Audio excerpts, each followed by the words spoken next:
হরে কৃষ্ণ। আশা করি আপনারা সকলেই ভগবানকে মানেন।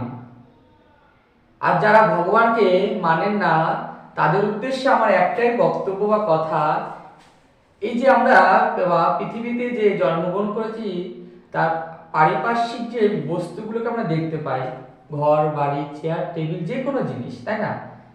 তাই এগুলো কিন্তু আবার আপনা আপনি সৃষ্টি হয়নি, এগুলো সৃষ্টি হয়েছে কারো না কারোর মাধ্যমে কিংবা কারো বা কারোর দ্বারা, তাই না? তাহলে এই যে বাড়ি, দোতলা বাড়ি, ঘর সবকে কোনো না কোনো মানুষ সৃষ্টি করেছে। তদ্রূপ আমাদের এই বিশ্বব্রহ্মাণ্ডটাকে সৃষ্টি করেছে কে? কোনো না কোনো এক ব্যক্তি আছে, সে নিশ্চয়ই পৃথিবীটাকে এত সুন্দরভাবে সৃষ্টি করেছে, তাই না? সেটা আমরা উপভোগ করছি। তাই এই পৃথিবীটাকে সৃষ্টি করেছে কে? স্বয়ং ভগবান। অনাদির আদি গোবিন্দ হচ্ছে এই পৃথিবীর সৃষ্টিকর্তা, যিনি কিনা এই পৃথিবীটাকে সুন্দরভাবে সাজিয়ে দিয়েছেন। হরে কৃষ্ণ। তাই আমরা এই সুন্দর পৃথিবীটাকে উপভোগ করতে পারছি। তাহলে ভগবান আমাদের এই সুন্দর পৃথিবীটাকে সৃষ্টি করেছে। তো এই ভগবান কে, তাই না? এখন প্রশ্ন উঠতেই পারে যে এই ভগবান কে? আমাদের মানব জগতের মধ্যে যার রূপ আছে তাকে কি বলি? রূপবান। আর যার জ্ঞান আছে তাকে জ্ঞানবান। আর যার গুণ আছে তাকে আমরা কি বাবা বলছি? গুণবান। তদ্রূপ যার ভগ আছে তাকে আমরা কি বলছি? ভগবান। হরে কৃষ্ণ। তাহলে এই ভগবান, এই ভগ কথার অর্থটা কি? তাহলে আমাদের জানতে হবে ভগ কথার অর্থটা কি। তাহলে এই ভগ কথার অর্থ হচ্ছে যে যার মধ্যে সমগ্র ঐশ্বর্য, বীর্য, যশ, জ্ঞান, বৈরাগ্য। তাহলে কি কি? ঐশ্বর্য, বীর্য, যশ, জ্ঞান ও বৈরাগ্য, এই 6টি গুণ যার মধ্যে বর্তমান, সেই হচ্ছে ভগবান। তাহলে আমাদের মধ্যে কিন্তু এই 6টি গুণ কিন্তু বর্তমান নেই বা পরিপূরক নয় আমরা, তাই না? আমাদের মধ্যে কিন্তু সমগ্র বীর্য নেই, সমগ্র সৌন্দর্য নেই, সমগ্র জ্ঞান নেই, সমগ্র বৈরাগ্য নেই, আবার বাবা সমগ্র ত্যাগ নেই। তাই আমরা কি ভগবান নই। আবার ভগবান কি বলছে? বলছে ভগবান হতে গেলে কিন্তু তার মধ্যে 6টা গুণ থাকতে হবে, সেই গুণটা কিন্তু আমাদের মধ্যে নেই। তাই তিনি ভগবান আর আমরা হচ্ছি ভক্ত। ভগবান কি বলছে? যে ভক্ত আমার মাতা পিতা, ভক্ত আমার গুরু, ভক্ত আমার নাম রেখেছে বাঞ্ছা কল্পতরু। কত সুন্দর কথা। হরে কৃষ্ণ। তাহলে ভক্ত কিন্তু, ভগবান কিন্তু ভক্তকে সবসময় বড় করে রেখেছে। তাহলে এই ভগবান শব্দের মধ্যে দিয়ে কত সুন্দর মাধুর্যতা রয়েছে, তাই না? তাই তিনি ভগবান আর আমরা হচ্ছে কি? ভক্ত।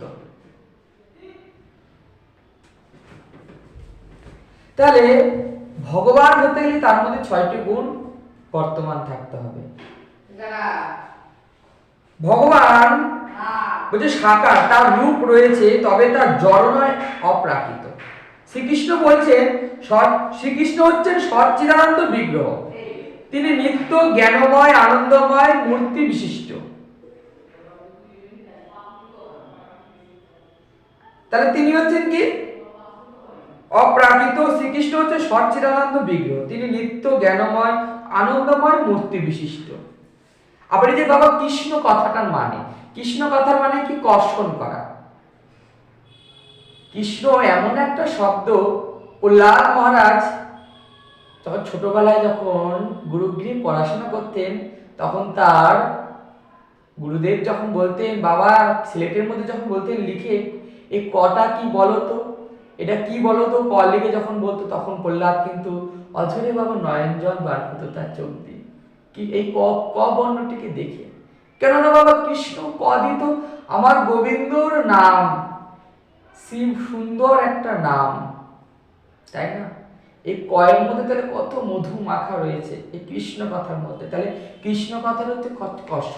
আমাদের বাবা যে কোনো একজনকে জন্মগ্রহণ হলে কি করে? যে কোনো একজন এসে নাম দিয়ে যায়, কিন্তু ভগবানের ওইভাবে নামকরণ হয় না।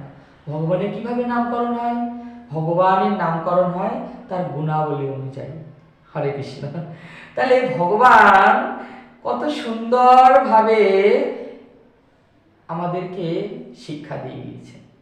তাহলে ভগবানের গুণ অনুযায়ী ভগবানের নাম হয়, তাই না?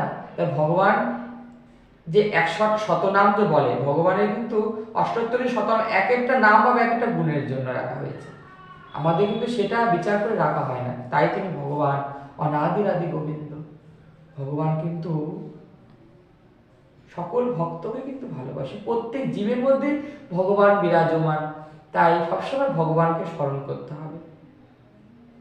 এই জগতে সকল কিছুর মধ্যে ভগবান বিরাজমান। এই জগতে পৃথিবীর প্রত্যেকটা বস্তু কণার মধ্যে, ধূলি কণার মধ্যে বাবা ভগবান বিরাজমান। তার নির্দেশ ছাড়া গাছের একটা পাতাও কিন্তু বাবা নড়ে না, তাই না?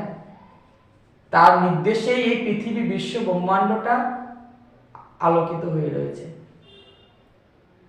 আমরা সেই ভগবানকেই ছেড়ে কি করছি? মায়ার সংসারে ডুবে রয়েছে। ভগবানকে চিনতে গেলে তার আরাধনা করতে হবে, তাকে জানতে হবে, বুঝতে হবে। তার জন্য তাকে কি করতে হবে? শাস্ত্রের সাহায্য নিতে হবে, শাস্ত্র জ্ঞান করতে হবে, তাই না? তাহলেই ভগবানকে পরিপূর্ণভাবে জানা যাবে। শাস্ত্র থেকে আমরা বুঝতে পারবো যে ভগবান আছেন। ভগবান হচ্ছেন তিনি যে এই বিশ্ব ব্রহ্মাণ্ডের সৃষ্টি, স্থিতি এবং প্রলয়ের কারণ, সবকিছুর মূলেই ভগবান। যিনি সবকিছু সৃষ্টি করেছেন, দৃষ্টান্ত স্বরূপ এই জগতে আমরা দেখতে পাচ্ছি, তাই না? একটি বাড়ি কিন্তু আপনা আপনি সৃষ্টি হয় না, সেটাকে কেউ না কেউ সৃষ্টি করে। তেমনি বিশ্ব ব্রহ্মাণ্ডটাকেই ভগবান সৃষ্টি করেছেন। তাই আমরা এই বিশ্ব ব্রহ্মাণ্ড দেখতে পাচ্ছি। রাত হচ্ছে, দিন হচ্ছে, আবার অন্ধকার নামছে, আবার পশু পাখি বাসায় যাচ্ছে, সকাল হচ্ছে, সূর্য উঠছে। এইভাবে ভগবান আমাদের মধ্যে সুন্দরভাবে আমাদেরকে বর্ণনা করে দিয়েছে পৃথিবীটা।